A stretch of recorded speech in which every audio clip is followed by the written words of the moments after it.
Hello, traders, and welcome to another Thursday Traders Tip. The past week's newsletter, we talked about the 6 forms of patience, and if you want to revisit it, you can find it in the link below somewhere in the Substack post. And this one will be about risk tolerance. So, on one side, we have the risk-averse traders who might use 0.5 till 1% exposure on their trades, and they have a tough time enduring losing streaks and losses. And then we have on the other side of the spectrum the more risk-seeking traders, and these traders are the ones who don't have any type of problem in pressing when the conditions are favorable to their edge, let's say on their A plus setups. So they understand their edge, they know what are the setups that perhaps give them better statistics, better win rate, and when they show up in the market, they have no hesitation whatsoever, both to take the trade and to go in with a bigger size, and perhaps even pyramiding in the duration of the trade if it's going in their favor. So these are 2 different types of traders, and their trading performances are quite different. So for example, for the risk-averse traders, they are incapable to press harder even if they realize that the A plus setup is there, but they just cannot click the button. They cannot take action. They hesitate, they second guess their confluences whatsoever, and so they have this difficulty acting on the reality of their strategy and of the market. Now, when it comes to the risk-seeking traders, because they take more risks, they naturally also have better and bigger rewards. So normally it's like this. Now, an important mindset shift to achieve here is the one that even if you don't take any risk, even if you remain in your comfort zone forever, this still has a risk involved, right? The risk of not growing your account, not going beyond your comfort level, and it has the risk of regret, right? So in essence, everything we choose has some type of risk associated. We are the ones that have to measure the risks, and we tend to see stepping outside of our comfort zones as a risk, but there's also risk involved in remaining in them. So this understanding comes from realizing what are both risks and which one is the one we actually want to take, and that aligns with our long-term vision. So let's talk about the 3 factors that affect risk tolerance in a hope that you can understand more about yourself and then adapt things to become more of the trader you want to be. And so the first factor affecting risk tolerance is personality. And for this, I would like to start with a very important distinction, which is between risk type and risk behavior. Okay, risk is not all the same. So we have the risk type, which is developed more or less until our mid-20s, and it's kind of established throughout our entire lives. And this is more defined for our personality. But then on the other side of the spectrum, we have risk behavior. And this is something you can adapt. This is where your hopes to become more of a risk taker are, because with risk behavior, you can adapt to different market conditions, different situations. You don't experience the same risk tolerance with all life and market situations. Let's say you might be very bold and be easy on taking risks when it comes to public speaking, talking with strangers, socializing, and you're very communicative. But when it comes to, for example, radical sports, you're a little bit more risk averse, or when it comes to financial decisions, you're more risk averse. So it really depends of the situation. And the same in the market. Let's say when you have daily market conditions that you're comfortable trading, you will be normally a little bit more risk seeking rather than having a consolidation on the daily time frame. You might choose to take trades still, but you might go for less exposure per trade. So to really understand the difference between risk type and behavior, imagine a boat floating in the ocean. And let's say this boat is attached to an anchor to the sand. The risk type would be this anchor. It sways a little bit in the sand, but not much. It's really established. This would be defined by your personality.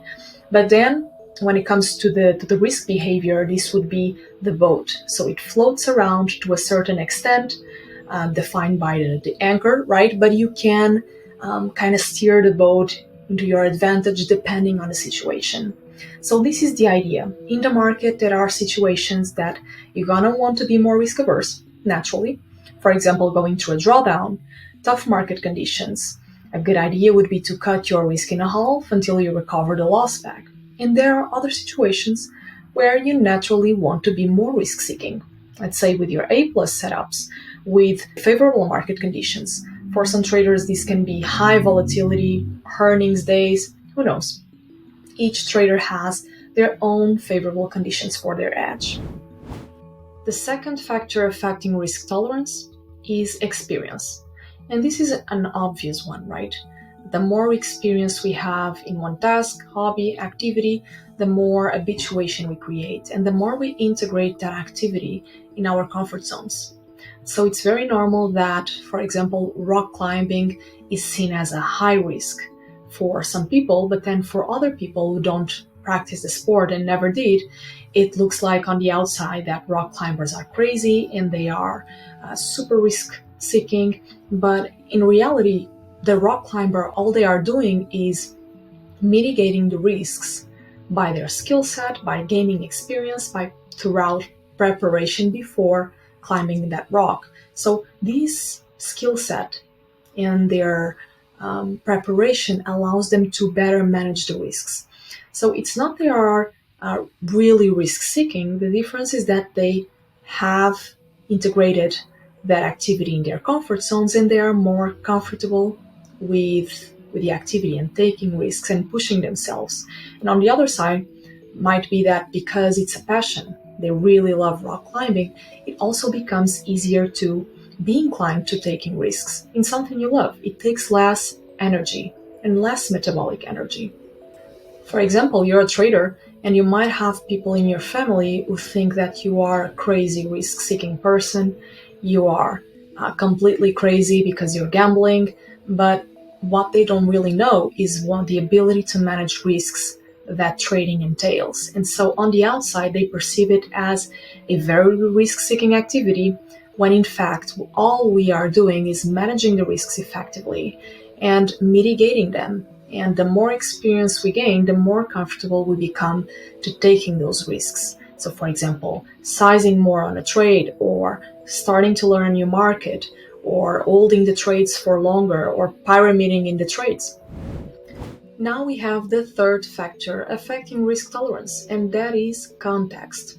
And when we talk about context, we're talking about where you are, with who, who is surrounding you, in what context you are in. And so let's take the example of two traders. One trader that works for a trading floor with very tight risk limits. They don't encourage their traders to be risk-taking, and they actually punish them. And so they always keep things in a capital preservation mode. They don't adventure themselves much. Now, obviously, this trader will be more of a risk-averse trader, and he will have struggles taking steps to be more of a risk-taking because he's in a context that doesn't favor that. And so the consequences of him doing that are a little bit severe, and so he will predict that and he will just stay clear of it. He will just stay in his or her comfort zone.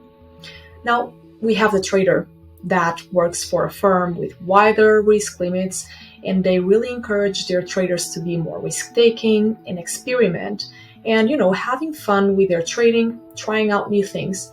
Obviously, this trader, in this context that favors risk-taking, will be more easy to take risks on certain scenarios. And because perhaps he's surrounding with a team that they are risk-taking and they were rewarded for that, you will be more encouraged to go ahead and taking the risks. Now, I encourage you to look at the personality aspect, your environment, and your context, and understanding more or less what are the conditions that make you more of a risk seeker or more of a risk-averse trader. And then with this information, you can adapt. It all starts with self-awareness, and from there, you can use your risk behavior and your environment and context, right? Because these are the two biggest forces in influencing risk tolerance. It's not the personality. All right, so you can grab on these two and manipulate your environment and your context to become more of the trader you want to become. Peaceful trading, Sarah.